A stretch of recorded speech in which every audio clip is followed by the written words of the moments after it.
প্রিয় ছাত্রছাত্রীরা, 2026 সালে যারা মাধ্যমিক পরীক্ষা দিচ্ছ তাদের জন্য আমি মাত্র 3টি সম্পাদ্য দিচ্ছি।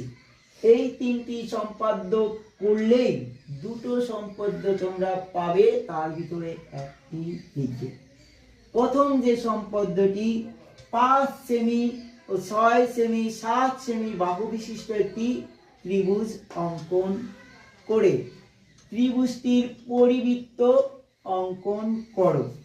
পেজ নাম্বার 172 পেজে আছে তোমাদের পাঠ্য বইয়ে। এটা কিন্তু খুব ভালো করে প্র্যাকটিস করবে, অবশ্যই আসবে। দ্বিতীয়টা 3 সেমি দৈর্ঘ্যের ব্যাসার্ধ বিশিষ্ট একটি বৃত্ত অঙ্কন করো।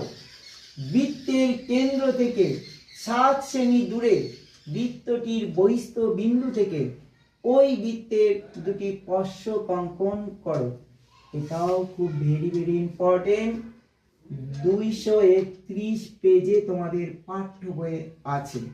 3 নম্বরে 2.6 সেমি দৈর্ঘ্যের ব্যাসার্ধের একটি বৃত্ত আঁকো এবং ওই বৃত্তের কেন্দ্র থেকে 5.7 সেমি দূরে ওই বৃত্তের বহিস্থ কোনো বিন্দু থেকে বৃত্তটিকে একটি স্পর্শক অঙ্কন করো।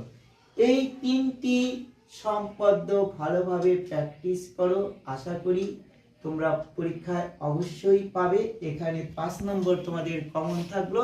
ভিডিওটি ভালো লাগলে অবশ্যই সাবস্ক্রাইব করবে এবং লাইক দেবে। ধন্যবাদ।